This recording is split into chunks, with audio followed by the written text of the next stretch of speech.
To Juve rum or not to Juve rum? Welcome to the Style and Vibes podcast with me, Michaela. I'll be giving you the inside scoop on music, fashion, culture, and more from Caribbean celebrities and tastemakers across the globe, pushing our culture with authenticity and, of course, style and vibes. Hello and welcome everyone to another edition of the Style and Vibes podcast with yours truly. If you're new, I like to say welcome to the family. I hope you guys are doing well. Today, as you can tell by the topic, we are talking about Michael B. Jordan and the Juve Rome fiasco. Of course, by the time you guys hear this, it has already passed, but I think it's important to revisit just because you know how big I am on cultural currency and I have a lot of thoughts. If you're following me on Twitter at Style and Vibes, I've already done a thread, but this is going to be a bit of an extended explanation and kind of digging into the details a bit. But before we get into that, gotta share what's new in Style and Vibes.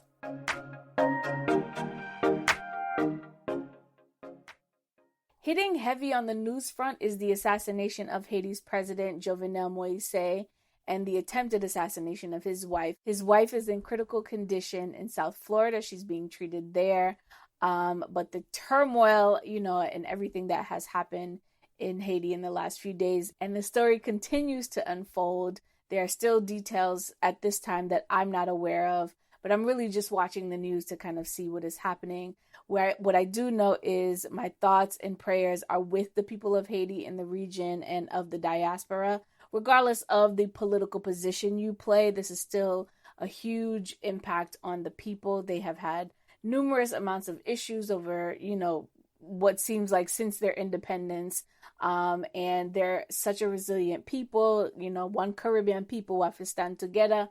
So what I really want to encourage you guys to do is while the American news and international news is really covering a lot of what is happening and unfolding, there are definitely some media outlets that you guys can support that are closer to the voice of the people. Some of my favorites are Leonie and Sweet. Wanda is a huge friend of the podcast.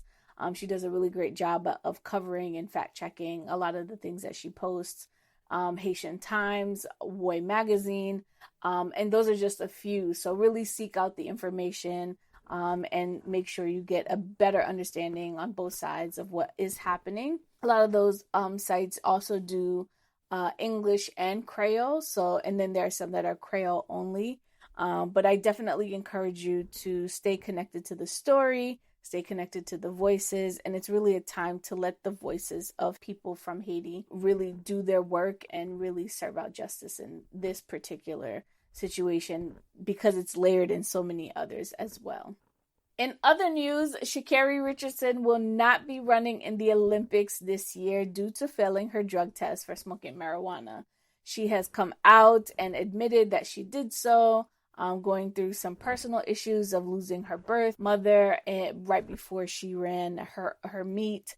She was slated to participate in the 100-meter event, which, we're excited about because we want to see Shelly Ann Fraser Price run. So it was going to be definitely, and it probably still is, it should be, still the highlight for me, at least, of the Olympics is always track and field. So she was able to take a 30-day suspension and it made her eligible to compete in the 4x100 relay, but she wasn't selected. So we won't see her this time around in the Olympics, but she's still young. She still has time.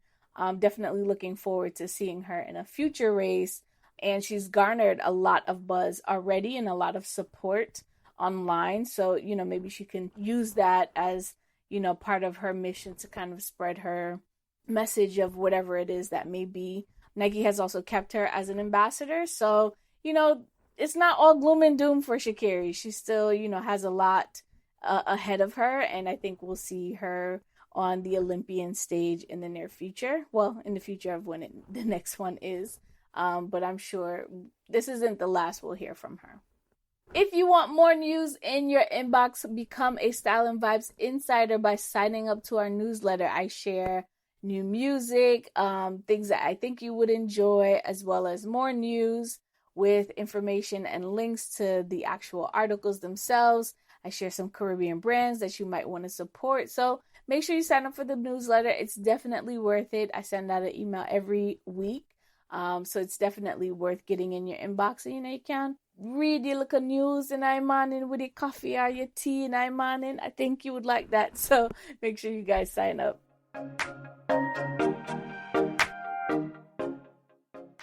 So on Juneteenth, Lori Harvey decided to share an endearing post congratulating her boyfriend, Michael B. Jordan, on the launch of his new rum. What was supposed to be a sweet, supportive post went viral for all the wrong reasons. Lori wasn't the only one to share congratulatory messages on social. A few others who got this mini press box, it looked like, also tagged Michael B. Jordan using the hashtag Juve.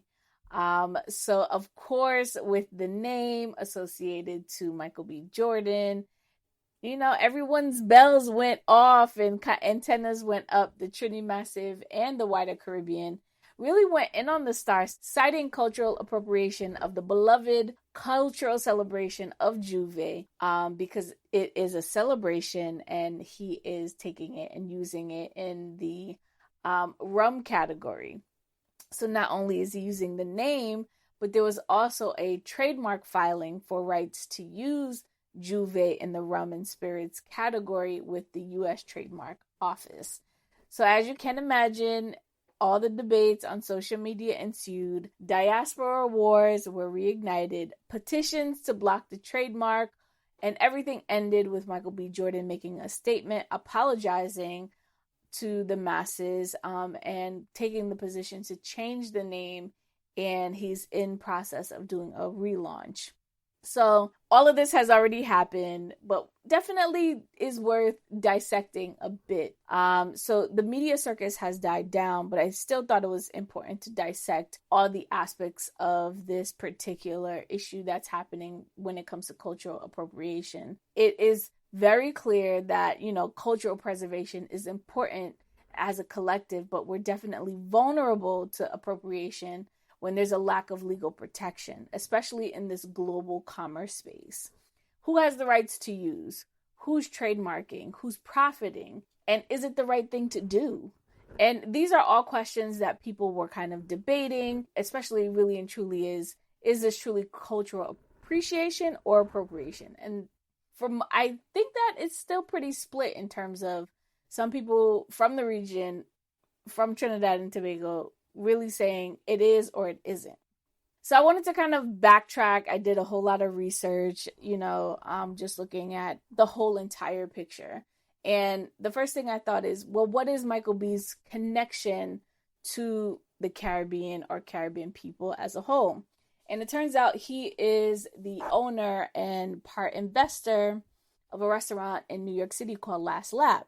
Last Lap he's not the only partner. He has several partners. He's one of 7, including Scott Williams. Scott Williams is of Caribbean descent. I found an article on Coverture dated to last year talking about Last Lap and really featuring Scott Williams and how he transitioned in the pandemic. And it really just talked about the restaurant itself. So Last Lap is essentially a rum bar.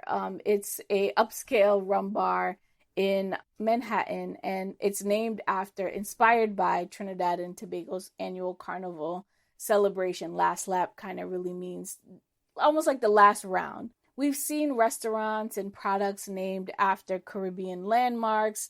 I've seen, Dunn's River Restaurant, Spur Tree, all of these significant places and cultural associations when it comes to products and restaurants in particular, and places and parties, of course. So, there's nothing new there in terms of borrowing from the culture. The restaurant itself has 7 different partners, and Michael B. Jordan is one of them, along with Scott Williams. So here we have this restaurant that they have, and it really pays homage to rum. Most of the drinks on the menu are centered around rum, so much that they've partnered with Bacardi in the past. So, the idea probably here is, well, if we have this rum bar, this restaurant, we really love rum, maybe we should start a rum line very similar to like how you see Diddy and Ciroc, similar to like Rick Ross and Belaire. I don't know the details of all of these partnerships, but you get where I'm going with this. The idea here, celebrities attach to themselves to products and brands all the time, whether they are investing in it or maybe they're just being the face and brand ambassador of the work. We're not really sure on all of the details of the partnership itself, but just stating that this is the fact. So as they have partnered and are continuing to do this work, of course, the name comes up, I'm sure. And Juve, to me, strategically sounds like a good idea. It's heavily associated with Carnival culturally. However, the term Juve is also the description associated with a cultural experience unique to Trinidad and Tobago. The usage of the name should be questioned. But as many are kind of coming to the assumption, if his partner is of Trinidadian descent, and the Coverture article states that he was born in Trinidad and Tobago, does that give him enough stake in the ground to partner with a celebrity who's not really associated with the culture to use the name in this particular manner? That's the question at hand. So getting to the social media post, the actual unboxing experience is what was also shared. So it was a box that had the alcohol, it had some other items in it. And it doesn't mean that the items in the box are all collectively together. I work in influencer marketing, so sometimes what happens is PR teams will put together a box centered around a particular idea and one particular product. So they might purchase the other products in the box to go along with the experience of the unboxing experience. So what I did notice is they did pay homage to Trinidad and Tobago. The box had the artwork with the islands, and it included the following copy. Derived from the Antillean Creole French term meaning daybreak, Juve originated in the pre-dawn streets of Trinidad as celebrations of emancipation combined with carnival season to serve as the festival's informal commencement. So that's kind of the homage that they're paying in this particular box. I think where it gets sticky is the trademark application. The trademark application indicated that Juve had no literal meaning, which deepened the implication because what appears to be a lack of an understanding and or respect for the culture of Juve written in a documentation format. So this is where the debate really started. Legal technicalities and loopholes are things that only people in the legal industry truly understand. While I'm not an attorney, I do have some understanding of how some of this works. In order to apply for the trademark application, they did so by an attorney. So it's not like Michael B. Jordan or his partner filed it themselves. They filed it through a legal team. So my assumption as the legal team is advising them on how to process this application to make sure that it actually does go through. Since this wasn't the first time that someone had applied for the trademark application in the beverage space, it had been filed 3 times previously for rum and spirits and was denied, and one other time for a carnival ban based in the US here. And all of those have been either denied or it kind of passed the limitation of the process. So it is my speculation that maybe this was the understanding that this would get passed if they made it so that this was the particular language that they used. So additionally, with a pending trademark application, you need to also be using the name in some form or fashion. The papers themselves were filed in September of 2020, and the launch that we saw was in June of 2021. There's no official press release, major marketing. It's really just this press box. They also had a website as well as some social media presence and activity. This kind of would help move along the application process if at least they're teasing. Additionally, the tease would allow for others to experience the product before it hits the shelves or gets distributed. So a lot of work, I'm sure, went into all of this, and they were probably meticulously trying to launch, and then they got hit with all of this backlash. And rightfully so, right? While not all cultural traditions are meant to be commoditized, the other alternative is someone else coming in and profiting off the culture. Technically, legally speaking, someone else could come and apply for the same trademark. And because there is no one that owns it, they might be able to get it. We've seen, cultural appropriation conversations happen with Fortnite dances, TikTok dances. As we speak, Black TikTok creators are on strike. Boxer braids, tropical house, the list goes on and on. Michael B. Jordan is getting a lot of the heat because essentially he was the face of the launch, and he is, one of the partners of the launch.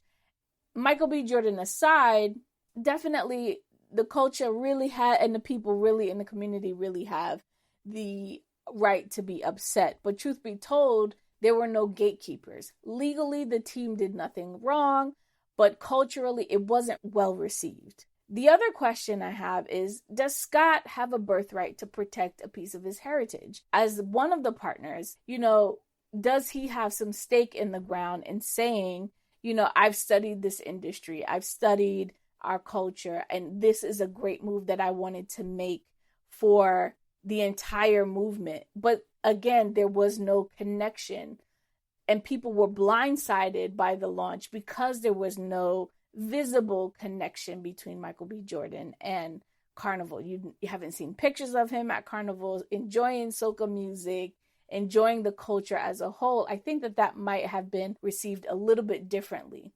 But Carnival, Juve, all of those cultural events are commoditized through paid activities, tourism, and the massive explosion over the years that we've seen has been intense. I mean, you see carnivals popping up everywhere. You see dance classes with soca, fitness classes using soca music, and really replicating that experience around not just Juve, but around Carnival. I've previously talked about topics around cultural currency. Even if it's not meant to be commoditized, it still needs to be protected. Cultural appropriation happens, and there's a breakdown in terms of a code of ethics and the court of public opinion. So while this is a great debate, there is some validity here in, protecting versus commoditizing. We also can't ignore, that the Pan-African Black diaspora, is having a field day with the divisiveness of all of this conversation. You have the ADOS folks, which, if you're not familiar, African descendants of slaves. It's a U.S. ethnic group that many Caribbean Americans colloquially refer to as Black Americans. You have Caribbeans based in the region versus Caribbeans based in the diaspora. There's messy history lessons. Some are fact, some are opinion. And it makes, the conversation so vile, especially online. So anytime this really happens, especially with Black people, sharing and quote unquote appropriating each other's cultures, there's always this fine line, and it almost just feels like we're always kind of fighting for cultural protection. But, in this particular case, this is a true reality that governments need to support in protecting the cultural traditions native to the countries, nationalities, and ethnicities of which they originate from. There are some clear examples of how countries and governments have tried to protect. The Maasai tribe of Tanzania hired a legal team because they saw their patterns being used by luxury fashion houses. Ethiopian coffee, Jamaican jerk, champagne from France. Like, those are things that government have protected. Even the city of Berlin has organized and recognized clubs as a cultural constitution, and that's recent. They were campaigning, the night scene associations of Berlin were campaigning for parliament to recognize them as a cultural institution. That's big. I was also watching a documentary called Explained by Vox Media, and in an episode they were talking about K-pop, and it cited how the government's influence in identifying K-pop as a cultural export and investing in the sector helped it to the boom that it is here today. So we have some clear examples of how we can do it, or what has been done. New rights and new laws are discussed all the time. Just because it doesn't necessarily exist now doesn't mean that it can't later. So rules and laws can only be changed once they are challenged. So we're really at a place of opportunity to kind of move on some of these types of actions for the culture. Additionally, we have to talk about allyship. Strategically getting cultural buy-in from a culture that you enjoy but don't necessarily come from is a thing. We've seen it in examples with DJ Khaled and his affinity and love for dancehall, or Drake and his affiliations and love of dancehall. You see him partner with Popcorn, Rihanna, even Wizkid. And we've also seen it go left in situations like White Chocolate. I did talk about that in my episode, Don't Columbus Our Culture. So there are some examples of allyship, and I kind of want to double down on the Khaled and Drake affiliations. While they are not in the culture or of the culture, they have a personal close proximity to the culture's influence just because of their journeys. Drake is from Toronto, which is a highly Caribbean culture influenced area. DJ Khaled is from Miami, and he is very familiar with sound clash culture. He's taken part in going to clashes in Jamaica, and not to mention he has a mean dubplate collection. Khaled and Drake are clear examples of what could be deemed as gray areas of affiliation, but supporters from within the culture also vouch for their clout and intentions of being inspired by the culture. Not to mention, both of them, beyond the social currency that they've gained, also pay their collaborators. They are able to contribute to the economy of some sort by paying the people that they collaborate with. While the numbers are not disclosed to the public, I think that is an important case for allyship as well. In the case of Michael B. Jordan's rum, his business partner wasn't enough in the eyes of the people to stand behind naming his rum Juve, because there wasn't a clear connection for people. And the trademark filing upset so many because of the definition that you really needed that allyship to be public and to be seen if this was the route he wanted to go. So I think I've talked enough about all the different details and how you can grant your own perspective. There's definitely a number of other Caribbean-owned rum brands that you can definitely support. Know Your Caribbean did an amazing list of different rums that you can support. I'll share the link in the bio, and you can kind of check out some of those rums for yourself. But additionally, it's definitely time for us to kind of really think about protection. This was a great example and a first-hand look at how lack of protection leads to appropriation. And while we might not want to commoditize the cultural practices, legal action might be the only way to protect it. I think this isn't the first time that we've seen this. It's definitely not going to be the last. And every situation deserves its own evaluation because there's nuances to every situation. But the public and the community should always be consulted when making these big decisions, especially when you're going into business. Well, that's it for this episode. It's short, but I think it's so much in there to really dissect. I would love to hear from you guys and let me know your thoughts. You can share your thoughts with me on Instagram or on Twitter at Style and Vibes. I definitely want to hear what you think because this is definitely something we're always talking about from a cultural perspective. And how do we proceed? How do we do more? And hopefully this was an eye-opening experience to not just the community and the people, but also the governments and the tourist ministry sectors to identify ways to protect these cultural institutions within the region. Thanks for listening to the latest episode of the Style and Vibes podcast. If you like what you hear, and I know you do, share it with your friends and family. If you want more, make sure you visit styleandvibes.com and follow us on our social channels, Twitter and Instagram at Style and Vibes. Until next time, liata me peeps!